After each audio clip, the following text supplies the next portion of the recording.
Muy buenos días, amados hermanos. En esta mañana continuamos con el estudio del libro de los Salmos. Repasando los últimos tres que hemos compartido, recordamos en resumen lo siguiente. El Salmo 48 es un recordatorio acerca de quién y cómo es Dios. El Salmo 49 es una advertencia acerca de la insensatez de confiar en las riquezas. El Salmo 50, que es el último que compartimos, es un llamado a rectificar lo torcido, porque Dios es un Dios justo.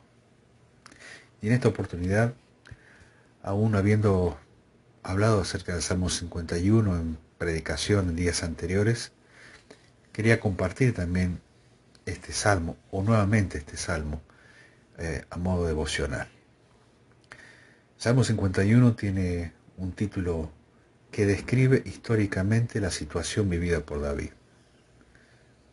Dice arrepentimiento y plegaria pidiendo purificación al músico principal. Salmo de David, cuando después que se llegó a Betsabé, vino a él Natán el profeta. El Salmo 51 es el clásico pasaje en el Antiguo Testamento del arrepentimiento del hombre y del perdón de Dios por el pecado. Junto con el Salmo 32, fue escrito por David después de su relación con Betsabé y del asesinato de Urías, el marido de ella. Es uno de los 7 poemas designados como salmos penitenciales. Para crédito de David, tenemos que reconocer que él reconoció plenamente cuán horrendo era su pecado contra Dios. No le dio la culpa a nadie más, sino a sí mismo, y entonces suplicó el perdón divino. Es muy normal que las personas den gracias a Dios por algún tipo de milagro, por respuesta a una petición, por haberlos librado de algo malo. Pero a la mayoría se les olvida que el milagro más grande que el Señor ha hecho en nuestras vidas es el milagro de la salvación, el del perdón de pecados. El Salmo 51, también conocido como miserere, que es una expresión latina que se traduce como apiádate o ten piedad, tal como precisamente comienza el versículo número 1, ten piedad de mí, oh Dios, conforme a tu misericordia, conforme a la multitud de tus piedades borras mis rebeliones, se propició a causa del pecado de David con Betsabé, después de ser confrontado por el profeta Natán, en la cual David mismo da sentencia diciendo a Natán, el que ha hecho esto que pague por su delito. Este salmo nos recuerda las consecuencias del pecado, pero también nos habla acerca del amor, la bondad y la fidelidad de nuestro buen Dios. David es con toda probabilidad uno de los personajes bíblicos más conocidos, especialmente en el Antiguo Testamento. Seguro que has escuchado en algún momento de tu vida la historia del joven David y su victoria sobre el gigante Goliat. La vida de David fue una vida de mucha acción dedicada al servicio de Dios. David era el hijo menor de su familia, pastor de ovejas y músico. Y a pesar de lo normal de su existencia, Dios lo escogió desde muy joven para una labor muy especial, ser el segundo rey de Israel. Sus hermanos eran más grandes y fuertes, pero Dios escogió a David porque tenía un buen corazón delante de él. A él se le atribuyen la autoría de por lo menos 73 de los salmos que tenemos en nuestras Biblias, composiciones poéticas que expresan las alegrías o pesares de su autor y sus experiencias con Dios. Pero en este salmo que vamos a compartir, el Salmo 51, David expresa con claridad la tristeza profunda que sintió, no por ser confrontado con su pecado, sino al ser confrontado con su pecado y en el reconocimiento profundo que él hizo de su mal. Un pecado que trajo fuertes consecuencias y que marcó a su familia para siempre. ¿Cuál es la historia detrás del Salmo?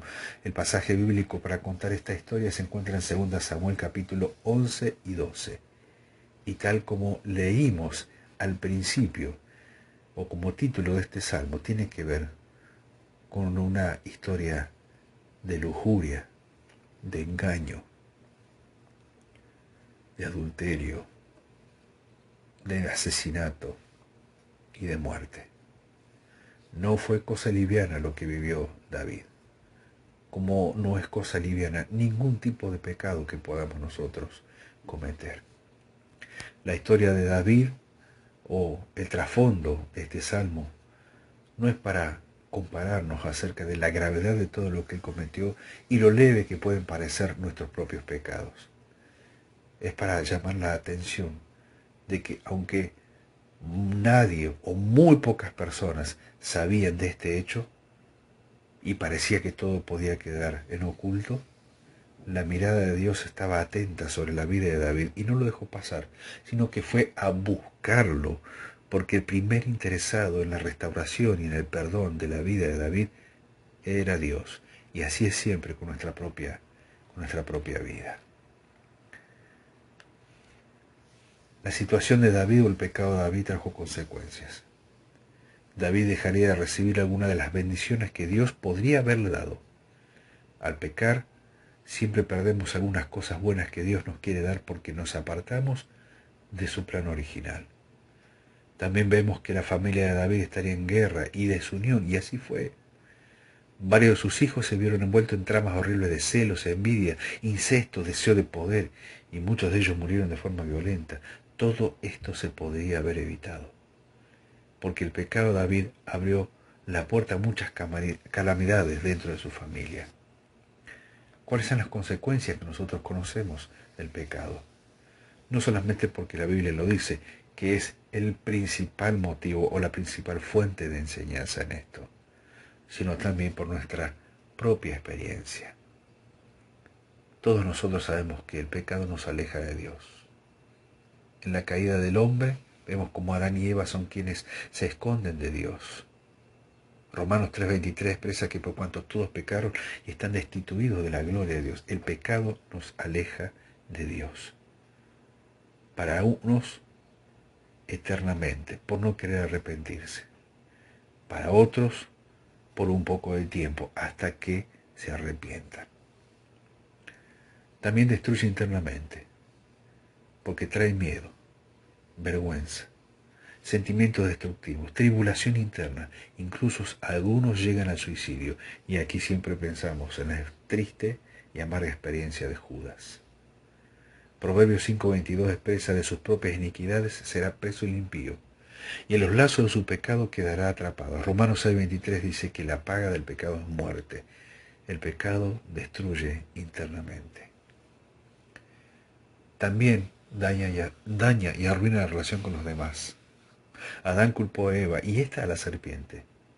Las relaciones de familia, de amistad y de cualquier índole muchas veces quedan rotas y muchas veces no se pueden restaurar. Ahora, esto que hemos compartido en 3 puntos muy cortitos acerca de las consecuencias del pecado, muchas veces no lo pensamos en el momento de decidir si tenemos que hacer o no lo que vamos a hacer. La tentación tiene esta característica. No nos permite ver muchas veces la consecuencia de lo que vamos a cometer. Pero quiere el Señor que cada vez que somos tentados, entendamos que juntamente con la tentación siempre hay una salida. Y es la salida de decir que no al pecado, porque esto sí lo puede hacer un hijo de Dios. ¿Qué podemos encontrar en el Salmo 51? Este es el salmo de penitencia que expresa el pesar y el arrepentimiento de aquel que ha caído. Lo primero que podemos encontrar es que es necesaria la confesión y la petición de perdón. David comienza pidiendo a Dios piedad y misericordia. Reconoce y confiesa su pecado como rebelión contra Dios, sabiendo que solo Él le podía perdonar. Dios es el único que puede darnos un nuevo comienzo. No importa cuán grande sea nuestro error o nuestra caída. Al venir ante Dios en humildad, reconociendo que le hemos fallado, Él nos perdona, nos restaura y nos ayuda a seguir adelante. En el versículo 6 David expresa la importancia de que nuestra vida íntima y secreta esté dirigida por Dios. Yo sé que tú amas la verdad en lo íntimo y en lo secreto me has enseñado sabiduría, dice él. Cuando la verdad de Dios y su sabiduría reinan en lo más profundo de nuestro ser, tomamos decisiones sabias que le glorifican a Él y nos ahorramos muchísimos problemas. En segundo lugar, petición de limpieza y renovación. Los versículos del 10 al 12 son una oración pidiendo un corazón nuevo, limpio y recto ante Dios. Dios siempre puede crear algo nuevo y bueno, hasta de nuestros propios errores.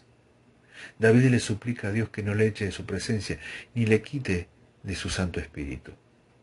Necesitamos sacar tiempo para escuchar al Espíritu Santo y vivir dentro de su voluntad. El gozo que sentimos al obedecer nos confirma que estamos en el camino correcto, mientras que la pérdida del gozo es un buen indicador de que algo va mal. En tercer lugar, el resultado de la restauración. David se compromete a ser testigo del Señor, a enseñar a otros el camino correcto y agradable a Dios, versículos 13 al 15. Él decide vivir una vida llena de alabanza. No iba a permitir que su pecado arruinara el resto de su vida, porque sabía que en Dios siempre hay un nuevo comienzo.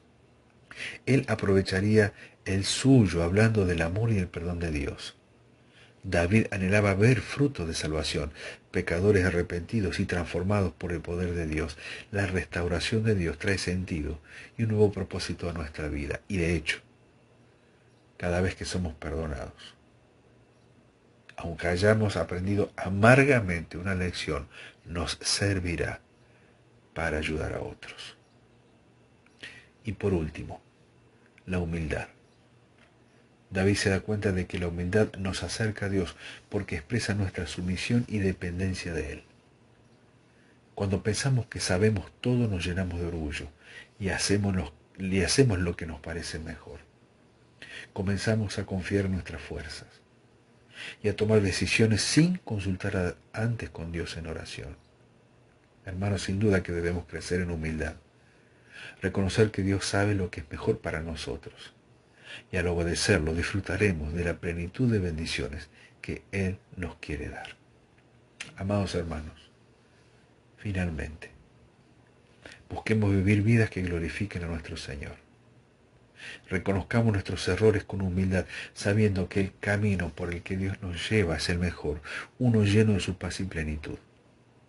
Si hemos caído, el perdón y la restauración están ahí, al alcance de nuestra vida, para retomar el camino perdido, para enderezar lo que se ha torcido, pero fundamentalmente para recomponer la relación y la comunión entorpecida.